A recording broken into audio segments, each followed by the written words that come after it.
My name's Elise Parups. I'm the CEO from the Queensland Social Enterprise Council. And I would just like to take a moment to recognise that we're standing on Turrbal and Yagara country right now. It's really important to us at QSEC that we start anything that we do with an acknowledgement of where we're standing. It's not just a token to us because Indigenous businesses have been trading in a social entrepreneurial way since forever. And we recognise the great wisdom and the amazing sharing and resources that they have been able to gift to us along the way, and we're still learning every day. Every day we learn from them.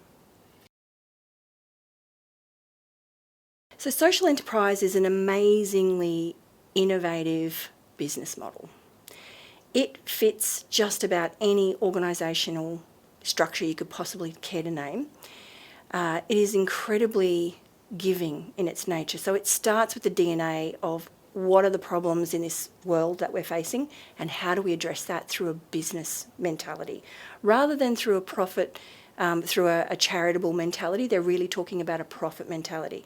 If we're going to make money, how do we actually put that money into something that's worthwhile, that can really make a change, and not just through a corporate social responsibility mindset. It's more like, well, giving a little bit is great, but if I gave of myself, not just of my profit, but my energy, my resources, and the very fact that this business exists to be able to solve these problems, how could I change the systems that go along with our society that has disadvantaged so many? So it's such a unique business model, and that's why I absolutely am so passionate about this movement, because it really gets to the bottom of what are the problems in our society and how do we fix it from here. The Queensland Social Enterprise Council, QSEC as we lovingly call it, is a peak body for social enterprises in Queensland.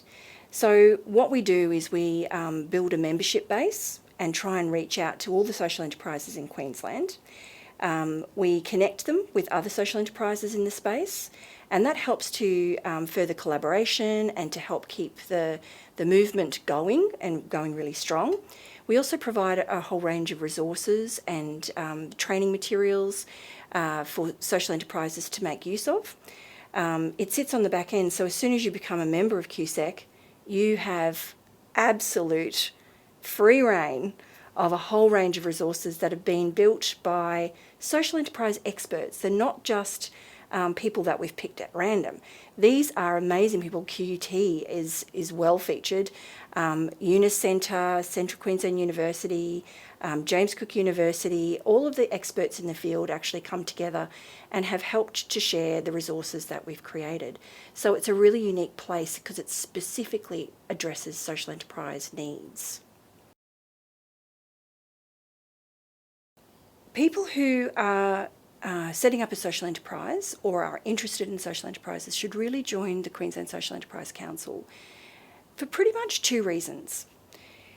The Queensland Social Enterprise Council really helps you to connect with other social enterprises and people who are like-minded.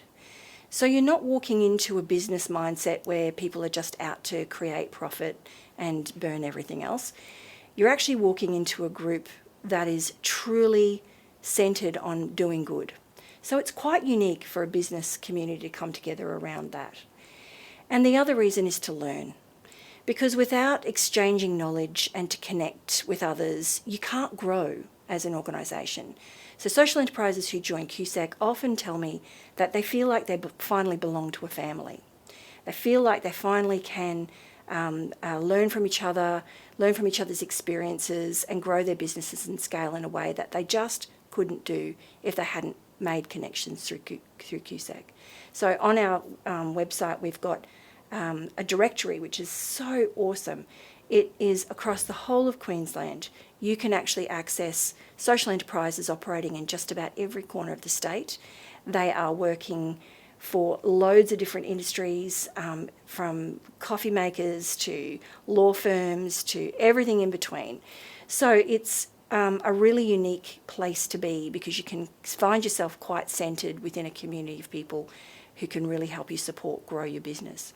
If you're a student and you're not quite a social enterprise yet, there's added advantage because if you're treading along the path and really trying to find your way, All of these resources on the back end are there to support you, so you pay a small membership fee, but you can access those resources at any time. So it supplements the learning that you might be doing in university, and it also helps you to underpin your business model as you go forward if you are going to set up a social enterprise. The best tips for somebody to start a social enterprise would be, first of all, really think about the purpose that you're going to set your business up for.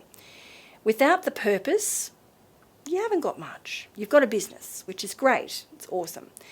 But you really need to think about that purpose and to really help you to focus in on what you're going to do with your business to help you make a difference. So we start often by saying, start with your theory of change. How are you going to make impact? What is your model going to be? So that's the first bit. The next hot tip for somebody starting a social enterprise is to get connected.